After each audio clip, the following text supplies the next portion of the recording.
Olá pessoal, muito boa noite. Hoje nós vamos dar sequência no tema de patologia que é inflamação. Nós vimos as intercorrências da inflamação aguda e hoje nós vamos trabalhar com vocês a inflamação crônica. O que é inflamação crônica, né? Na verdade, a inflamação crônica se refere a um conjunto de manutenção, processos fisiológicos relacionados à manutenção do quadro inflamatório tendo como, tendo como objetivo o combate persistente, o combate permanente a todos os efeitos geradores de dano celular. Como nós vimos na inflamação aguda, a inflamação aguda era decorrente de um dano agudo na célula, uma destruição celular, liberando mediadores inflamatórios que faziam com que houvesse um recrutamento celular associado às células de defesa, alterações vasculares e alterações químicas na produção de mediadores. Os principais mediadores naquela intercorrência clínica eram efetivamente as prostaglandinas, leucotrienos e tromboxanos. Quando a gente fala aqui de inflamação crônica, nós estamos definindo como uma inflamação de um curso temporal mais longo, de uma duração prolongada de semanas, meses ou eventualmente até anos, onde a destruição tecidual e a reparação acontecem simultaneamente. Veja que a gente está falando no primeiro momento da inflamação aguda, na semana passada, anterior, nós falamos de um mecanismo que havia destruição e havia um recrutamento para o combate inicial daquele local de destruição. Nesse contexto da inflamação a crônica, nós já temos o mesmo processo de recrutamento com células diferentes, como a gente vai ver, e nesse caso também o processo de reparo já é inicializado e persistente, de maneira a que a destruição tenta ser compensada pelo processo de restauração do tecido funcional. Então, sempre há uma lesão tecidual, sempre há uma ruptura de membrana, sempre há uma destruição de células, há o recrutamento que sucede à inflamação aguda de novas células na tentativa de reintegrar o tecido à funcionalidade ideal fisiológica. Por esse motivo, a inflamação crônica ela pode ser originada de infecções persistentes, por exemplo, por micro-organismos difíceis de erradicar. Quando a gente pega infecções que o quadro inflamatório inicial não foi resolutivo, não foi capaz de eliminar as bactérias que estavam causando a colonização e a destruição do tecido, nós vamos encontrar nesse processo uma alteração fisiológica, nesse caso fisiopatológica, né, que é o quadro de inflamação crônica. Inflamação crônica que vai tender aqui a uma resolução adicional, de erradicação adicional para a destruição desses micro-organismos. Ela pode ser originária ainda de doenças inflamatórias imunomediadas, é o caso, por exemplo, da asma, ou distúrbios de hipersensibilidade, como hipersensibilidade alimentar, alterações de sensibilidade ao glúten, às proteínas do leite.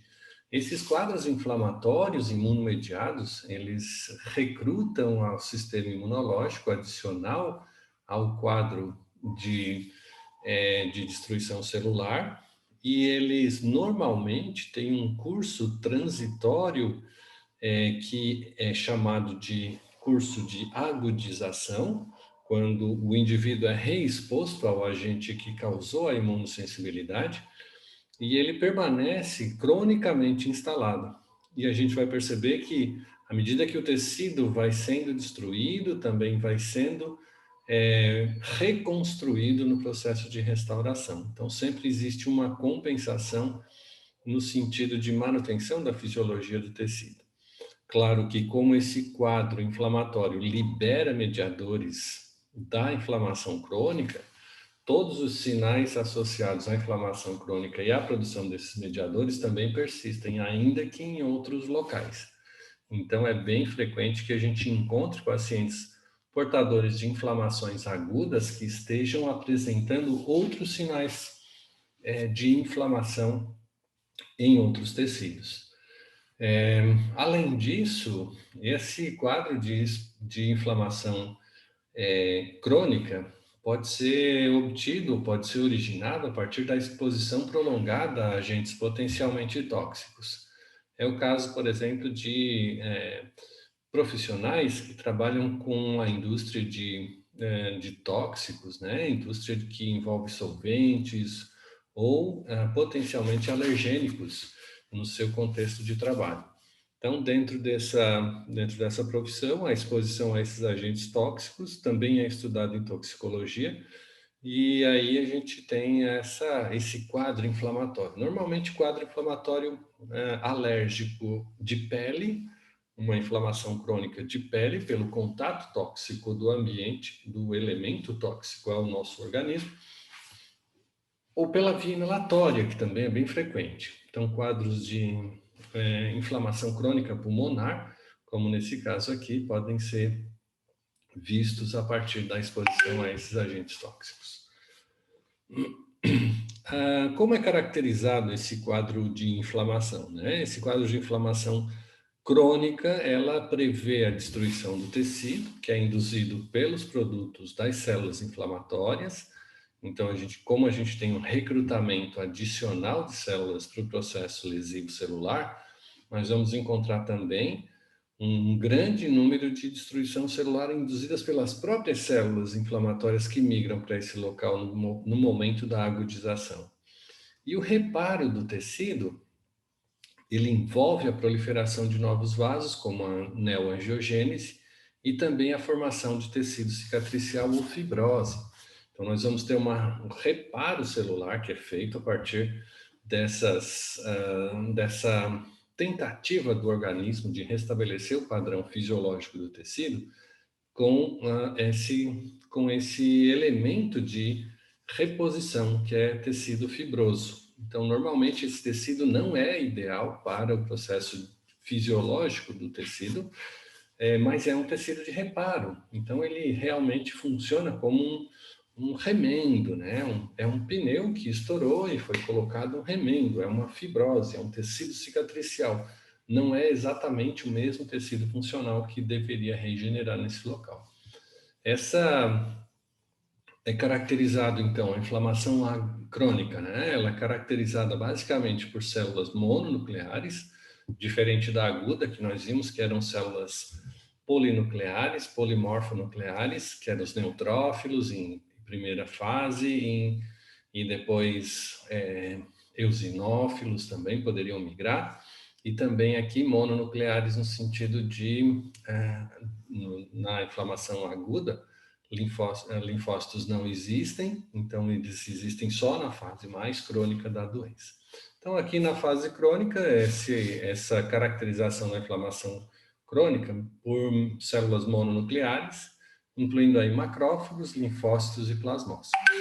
São as principais células que vão estar aqui operando nesse processo crônico da inflamação.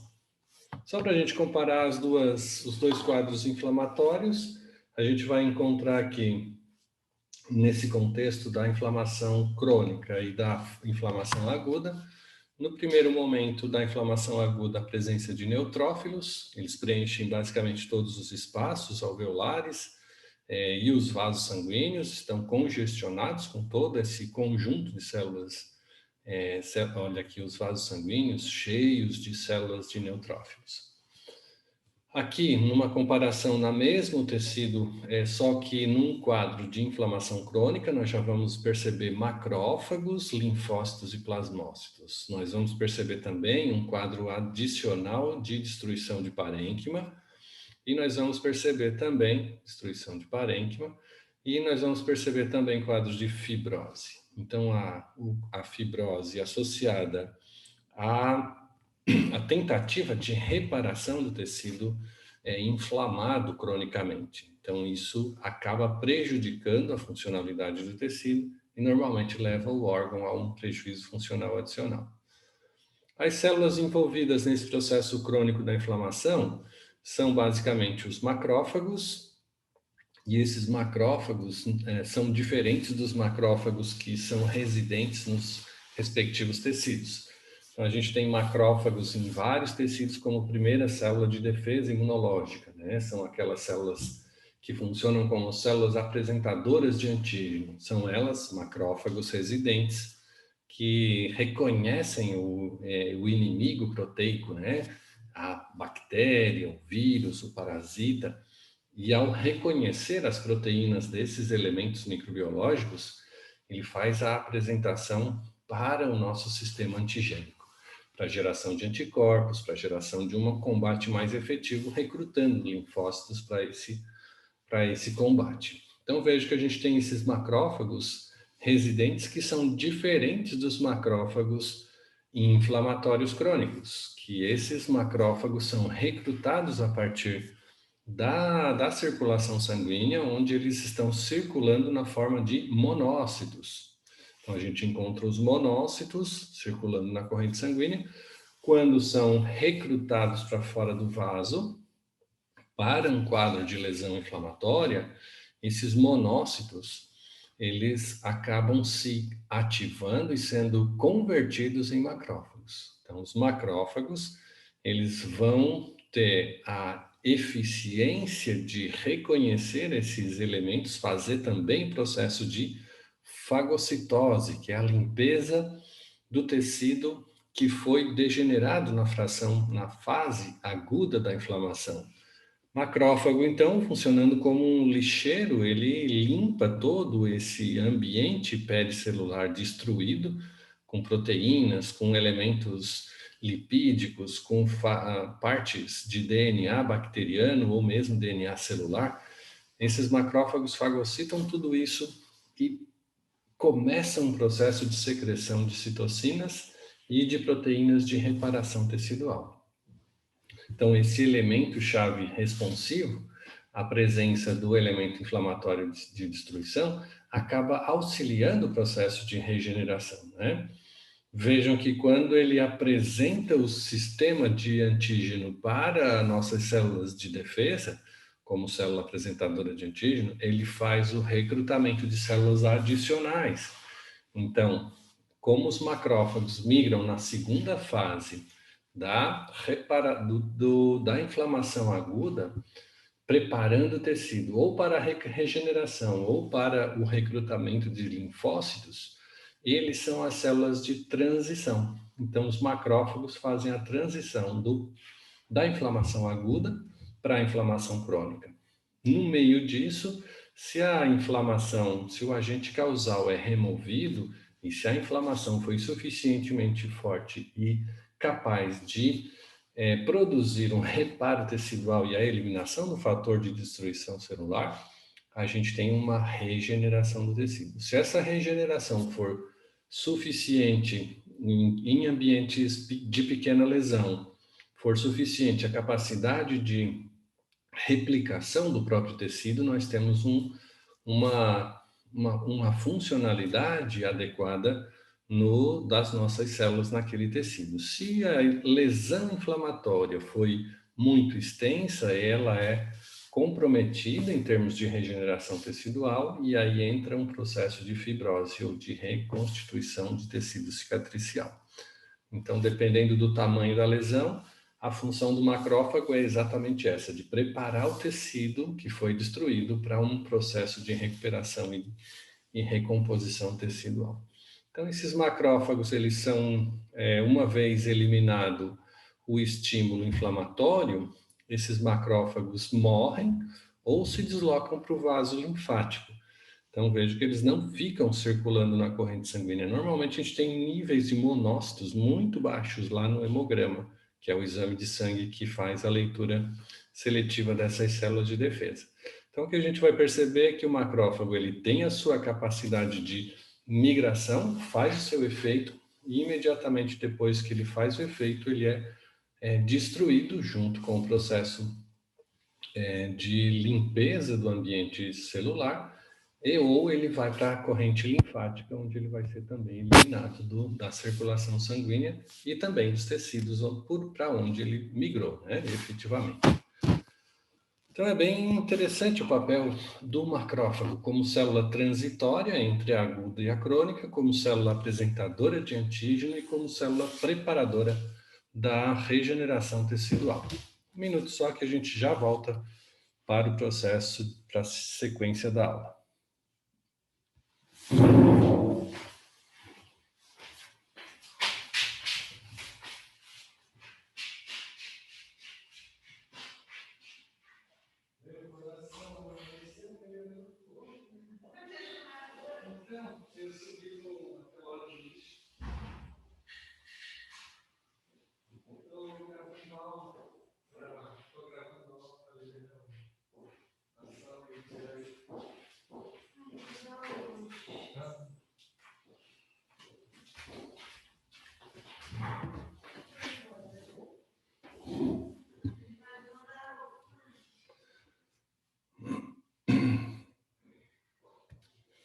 Então, o que a gente está falando de verdade é que os macrófagos têm esse papel bem interessante, né, no funcionamento da fisiologia celular. As células que efetivamente migram para o sistema crônico da inflamação são os linfócitos. E dentro da população dos linfócitos, nós vamos encontrar uma população relativamente grande de células que são chamadas de linfócitos, né? As células natural killers, é a primeira população de linfócitos. Essas células natural killers, elas têm um importante papel no combate a infecções virais e células tumorais.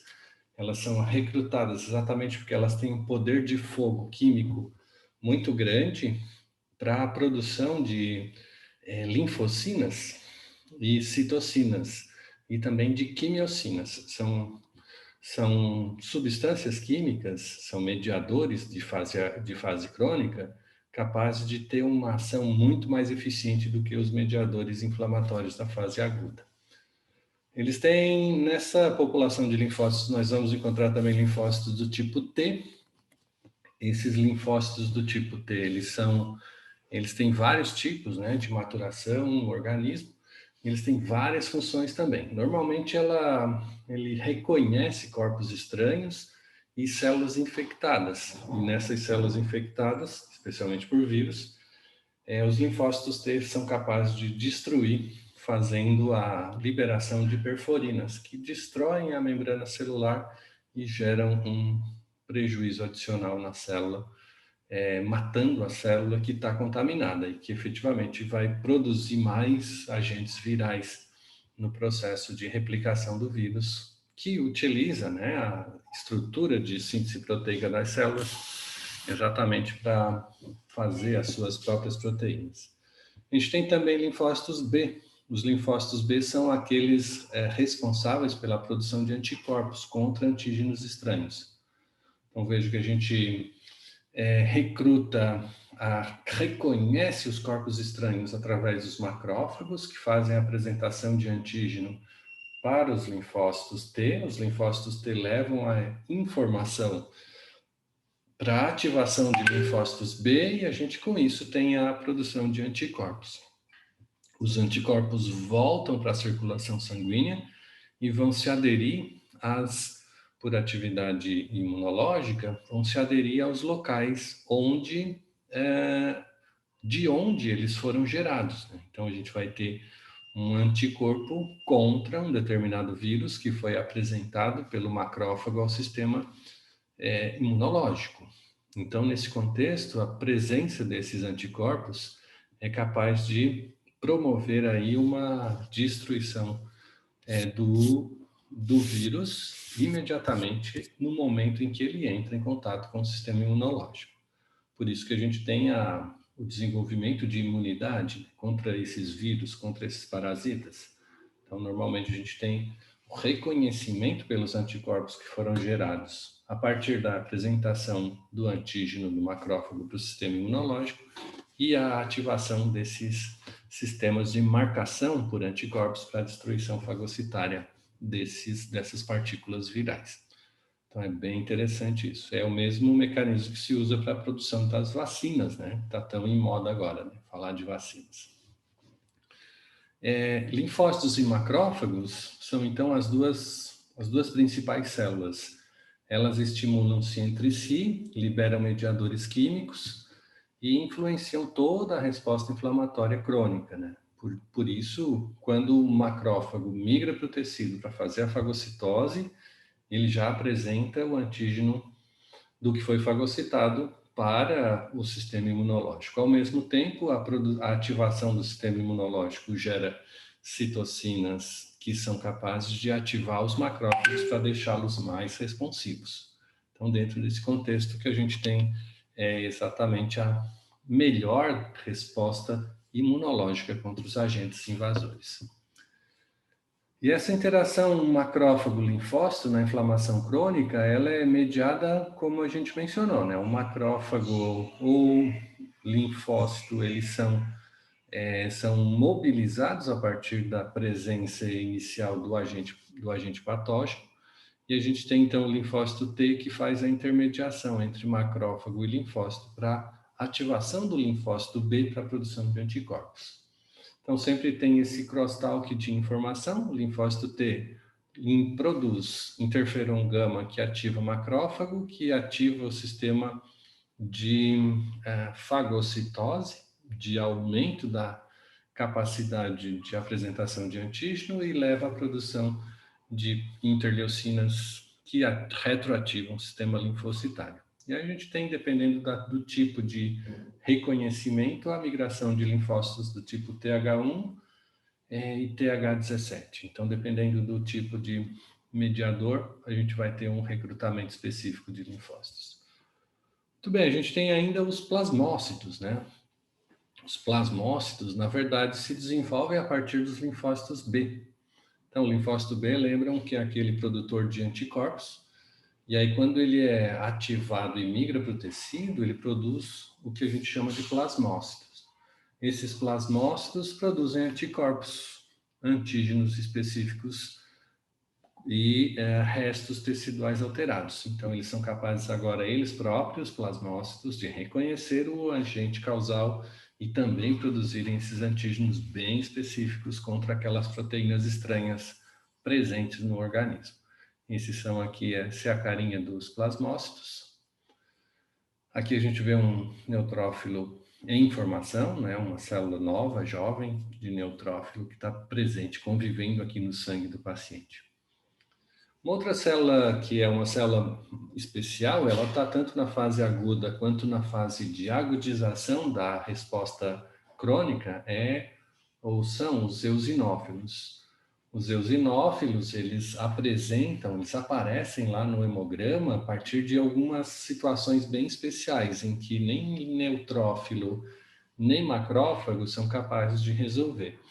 Então, o nosso organismo desenvolveu essa população de células especiais chamadas de eosinófilos. Elas estão normalmente presentes em processos fisiopatológicos associados à alergia, infecções parasitárias, e elas têm dentro delas um conjunto de substâncias, e a principal delas é a proteína básica eosinofílica, que faz que tem uma toxicidade muito grande contra parasitas.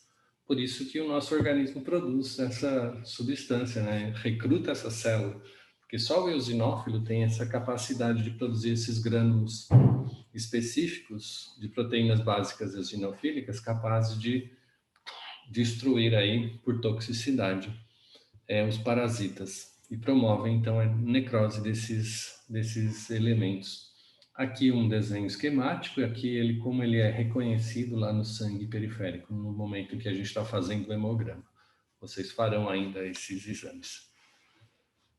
Aqui as células que compõem o nosso manancial de células de defesa, e aqui a gente vê os eosinófilos, né? Normalmente eles estão presentes dentro de uma concentração aí de 0,5 até 1,5, 2, que seria o ideal, né, para os pacientes.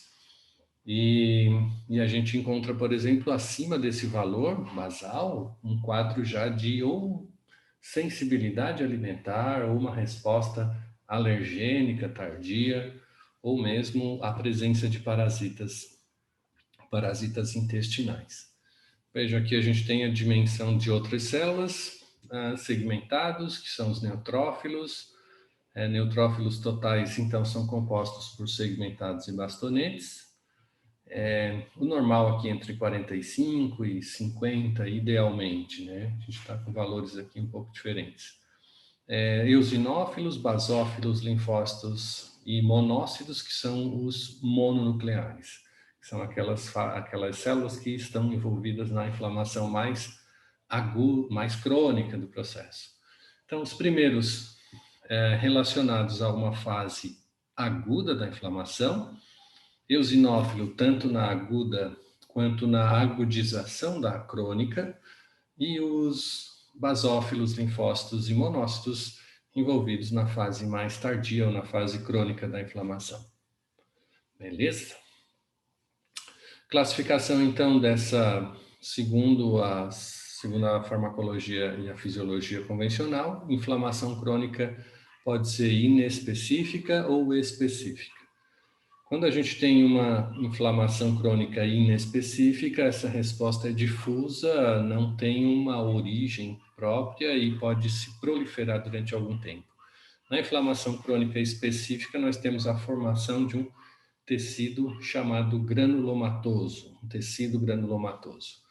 O processo normalmente envolve um local específico e a formação desse tecido na inflamação crônica que tende a neutralizar ou isolar o agente causal, formando um granuloma no entorno desse agente causal. Veja alguns casos de inflamação granulomatosa, então específica, né? Nesse caso, o caso da tuberculose tem a formação de um granuloma pulmonar para isolar o Mycobacterium tuberculose. Então, a gente tem uma capacidade baixa de extinguir com esse agente parasita através da inflamação crônica. Então, o que o organismo faz? Isola esse agente num tecido granulomatoso para impedir que ele prolifere além do tecido local em que ele está infectando, né? No caso da hanseníase, a mesma coisa, Mycobacterium lepre. No caso da sífilis, o Treponema pallidum. No caso de doença de arranhadura do gato, que são aqueles bacilos gram-negativos. Em geral, tem um tecido granulomatoso bem denso, né, no entorno desse local dos arranhões. Sarcoidose, doença de Crohn. Doença de Crohn também forma esses granulomas, né, ocasionalmente, reduzindo a capacidade intestinal. Então, nesse contexto, a inflamação granulomatosa, vejo que ele tem o objetivo de formar um tecido no entorno do agente causal e mobilizar permanentemente as células de defesa para esse ambiente, recrutando e diminuindo a capacidade desse agente de se espalhar para outros locais. Mas nem sempre é capaz de destruir totalmente esse agente. Então, ele muitas vezes só circunda o espaço destinado onde a célula inflamatória permanece ativa, onde o micro-organismo também permanece ativo, né? Dentro desse granuloma, nós vamos encontrar o agente agressor. Então, nem sempre é capaz de destruir totalmente.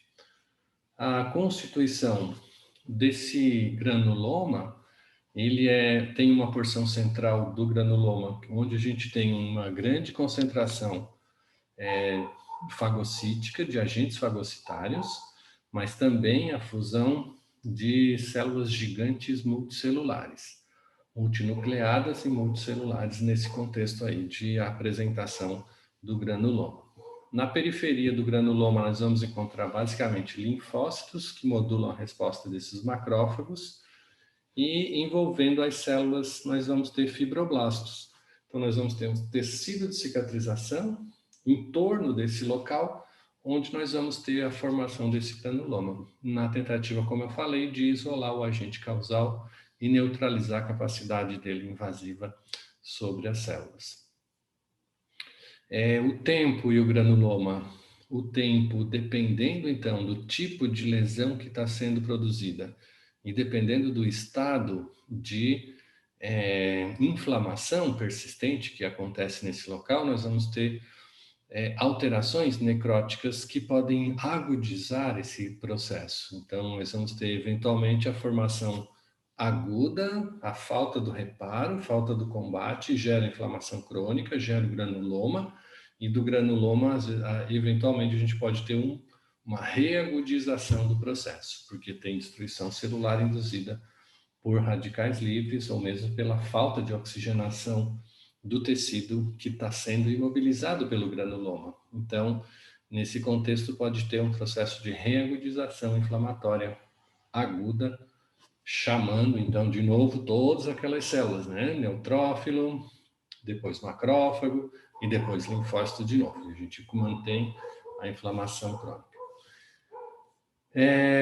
E aqui a gente tem, então, esse granuloma, que só para ilustrar de maneira mais clara, né, mais didática, aqui é uma microfotografia mesmo, tirada do microscópio, e aqui um desenho esquemático para a gente poder visualizar. O agente causal ou a necrose eventual pode estar acontecendo aqui no interior, a presença dos fibroblastos que circundam essa região lesionada, presença de linfócitos que fazem todo esse entorno, e aqui no meio a gente vai ter a presença desses macrófagos ativados persistentemente para tentar compensar e fagocitar esses agentes causais.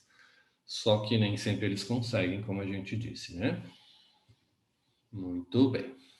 Resumindo o que acontece durante a inflamação crônica, nós temos uma resposta prolongada do hospedeiro a estímulos persistentes. Então, isso acontece basicamente porque a nossa inflamação aguda não foi capaz de resolver e cicatrizar o processo de destruição celular. Nós vamos ter a inflamação crônica causada por um microorganismo resistente, com antígenos próprios ambientais ou substâncias tóxicas. Então, a gente pode induzir aí essa persistente inflamação quando o microorganismo não é capaz de ser vencido pelas nossas defesas naturais, nem pela exposição a outros agentes antimicrobianos. A inflamação crônica também, caracterizada por uma inflamação persistente, que promove uma destruição ou lesão tecidual e que é uma tentativa de reparo e que ativa ou recruta o sistema imune dentro desse período temporal longo, na tentativa de fazer o combate ao agente causal que é resistente à inflamação aguda. Então, ela persiste até que haja um processo de recuperação funcional do tecido. E vejam que no final sempre há uma destruição celular e uma reconstrução celular no quadro de inflamação crônica. Porque se fosse só destruição persistentemente, a gente levaria a uma destruição do tecido e do órgão como um todo, né, que estava inflamado. Então, sempre há, nessa tentativa de recuperação, a regeneração, ainda que parcial, ainda com tecido granulomatoso, mas ou fibroide, para que o tecido não sofra tantos danos fisiológicos. E na inflamação aguda, ela é mediada por citocinas, que são oriundas basicamente dos macrófagos e dos linfócitos, em especial o linfócito T. Essas duas células, permanentemente, elas então fazem o processo de defesa crônico do nosso sistema de amparo e redução da proliferação de micro-organismos persistentes no nosso corpo. É isso. Então, inflamação crônica é diferente de inflamação aguda. A gente vai passar um trabalhinho para que vocês possam treinar esse contexto, identificando quais são os parâmetros relacionados à inflamação aguda e os parâmetros relacionados à inflamação crônica. E a gente vai depois postar, amanhã ou depois, a gente posta lá na nossa sala do Google Classroom, para que vocês possam treinar a partir desse material que já está disponível lá na nossa sala do Google Classroom. Essa aula gravada vai ser, então, disponibilizada imediatamente depois que a gente terminar aqui e a gente volta a conversar na nossa próxima semana. Forte abraço, fiquem com Deus, cuidem-se e coragem na luta contra o Covid-19. Fiquem em casa.